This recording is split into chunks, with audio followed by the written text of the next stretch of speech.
काशीत काशीत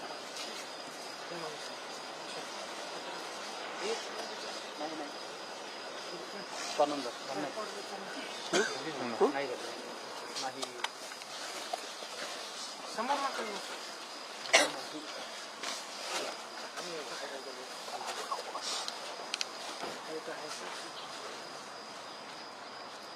दादा थोडं मागं वाटतो किंवा मागे बदरी समझ इतना आपल्याला काय केलं झाल्यानंतर आपण पाहतोय सरांगी पाटील दाखल झाले आणि त्यांना पाहताच सरपंच संतोष देशमुख यांचे बंधू धनंजय देशमुख यांना अश्रू अनावर झाले. त्यांना त्यांची गळाभेट घेत अगदी धाय मोकलून ते रडताना दिसले. ढसाढसा ते रडले. मी कालच संपलोय दादा असं ते म्हणतायत आणि इतके दिवस जो लढा चालू होता तो आता सहन होत नाही असंही ते म्हणालेत. आपल्या संपूर्ण भावना त्यांनी जरांगे पाटलांकडे व्यक्त केलेल्या आहेत. अतिशय हृदयद्रावक असे फोटो संपूर्ण जे काल पुढे आलेले आहेत ते पाहून नेमकं देशमुख कुटुंबियांच्या घरची अवस्था काय होत असेल, घरच्यांच्या मनाची स्थिती काय असेल याचा विचारही करणं अवघड आहे.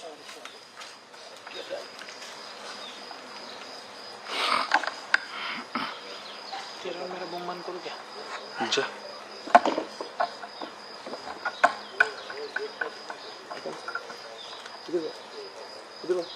माझं पण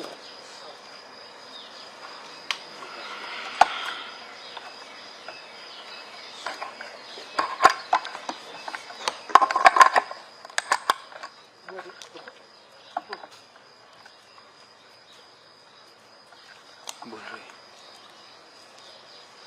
मस्त झोप अरे मस्त झोप में ना रे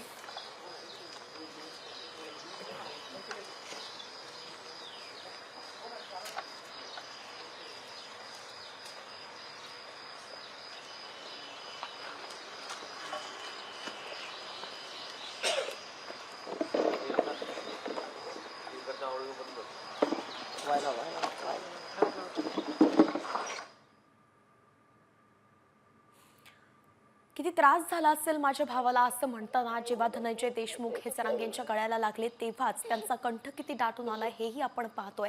एक भाऊ आपल्या दुसऱ्या भावाला झालेल्या त्रासाची विचारही करू शकत नाहीये आणि गेल्या कित्येक दिवसांपासून त्यांनी खाल्लं नाहीये आणि कालचा फोटो पाहिल्यानंतर तर मी संपलोय असं जेव्हा धनंजय देशमुख म्हणतायत तेव्हा या संपूर्ण प्रकरणाची तीव्रता काय ती जाणवतीये. एकंदरीतच महाराष्ट्र हादरलेला आहे आणि देशमुख कुटुंबियांच्या घरच्यांची काय अवस्था होतीये हे तर विचारही करणं अवघड आहे. 12वीची परीक्षा देणारी ती लेक आणि आपले वडील आपल्या वाढदिवशी आपल्या वडिलांचं छत्र गमावलेला तो मुलगा, त्यांची ती आई, त्यांचा हा भाऊ आणि सोबत संतोष देशमुख यांची पत्नी, हे संपूर्ण चित्र नेमकं त्या कुटुंबियांवरती काय आता या संपूर्ण फोटोंमुळे आघात झाला असेल, या व्हिडिओमुळे, या 8 फोटोंमुळे त्यांची काय अवस्था झाली असेल याचा विचारही कोणी करू शकत नाहीये. संपूर्ण राज्यभरातून यावरती आता पडसाद उमटताना दिसत आहेत. संतापाची लाट आहे. बीड जिल्हा बंद करण्यात आलेला आहे, मात्र आता विरोधक सुद्धा आक्रमक झालेत.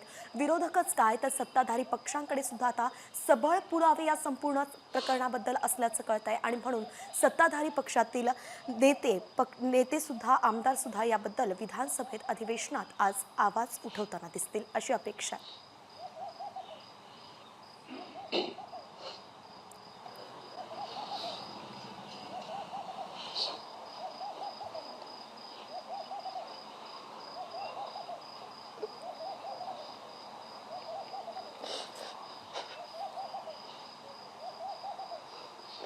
तिला वाटलं असं कुठून तरी मला वाचवी आपण पोलिसांच्या भरोश्यावर बसलेलो. आईला म्हणतो मी, आई झाला का आपला.